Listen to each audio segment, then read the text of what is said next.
And let's stay with currencies and the impact that all this carnage is having on world markets. Investment has flown to the safe havens of the Japanese yen and Swiss franc, but in the last few days, the Australian dollar has dropped back significantly against the US dollar. Well, to make sense of all this, I spoke earlier to Lien, Director, Global Research and Analysis at GFT Forex. Lien, welcome to the programme. Thank you so much. Let me start with America first. How big a deal is S&P's downgrade of the United States? Well, it's actually a very big deal, Tiki. I mean, think about it. This has never happened before in the history of the United States. So from a psychological perspective, this has already triggered quite a bit of a sell-off in Dow futures. And I think that is an example of how U.S. investors in general will react, because we've got the bond markets expected to have quite a bit of a reaction as well. So from that perspective, it is a big deal. But if you look at it from the perspective, will we see a massive exodus out of U.S. dollars? We probably won't, simply because there's so much damage control happening right now, and short-term assets are still rated AAA. Yeah, I was going to say, I can see a lot of playing down of the downgrade, and only one of the three agencies in any event actually downgraded the credit rating. So there's a lot at stake, really, if there's a complete panic. Right. I'm kind of smiling, and the reason for that is because I know that people will start to say, given that 2 out of 3 rating agencies are still rating the U.S. as AAA, that means it's AAA, right? So, but the key here, though, is that S&P is one of the behemoths in the U.S.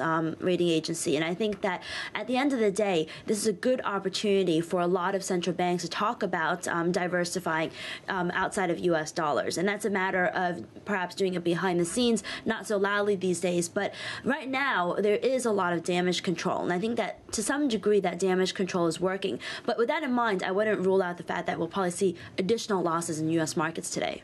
How much more of a move do you see to the safe havens of the Swiss franc and the Japanese yen, and how much more policy moves will be made in response in those countries? That's a very good question. We saw the Swiss franc rise to a record high against the U.S. dollar in back of this. And I think that the yen and the Swiss franc will continue to rally probably another 2 or 3%. But at the same time, you'll see a lot of pressure on the policymakers to react. Now, policymakers had a really good opportunity to come out after the G7 conference call and deliver some sort of coordinated response. They told us they're thinking about it, but I think they're also watching the markets to see how U.S. behaves before doing that response. So I think you'll continue to see intervention by the BOJ, the SMB, but I think there's a very, very good possibility we could see coordinated intervention this coming week, and that could be... So you actually see a third quantitative easing, because presumably, I mean, that would weaken the US dollar, wouldn't it? Right. Right now, there's 2 possibilities. One is coordinated intervention, where the Federal Reserve gets their buddies to buy U.S. Treasuries, which would help depress yield. The other one is actually asset purchases, which is another round of quantitative easing. And that could come because we've got the Federal Reserve meeting coming up this week as well. And that could help stabilize the bond as well as the equity markets in the U.S. if there are significant losses this come Monday.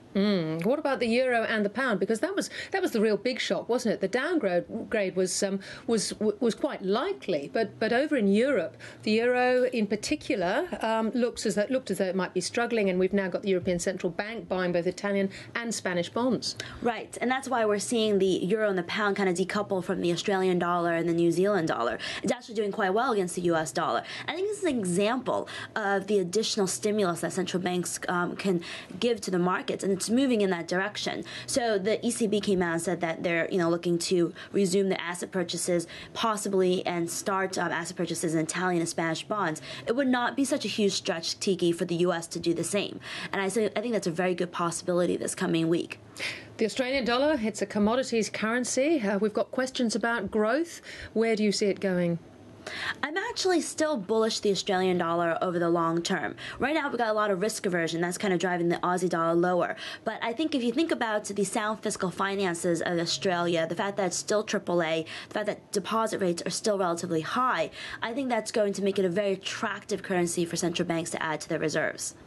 And finally, we've got US Senator John Kerry calling it a Tea Party downgrade. But you actually think the downgrade will be good for the US dollar? Well, I think in the long term, what it will do is will force the U.S. government to have more fiscal consolidation efforts and be much more concerted about it. We've seen downgrades in Australia in the 1980s, Canada in the 1990s, and also Japan not too long ago. All those led to much more consolidation, end up being positive for those share markets. So I think we could see the same thing this time around. It might take a while, Tiki, but I think we'll be there at the end of the day. Kathy Lien, it's a great night to have you on the programme. Thanks you so much for joining us. Thank you.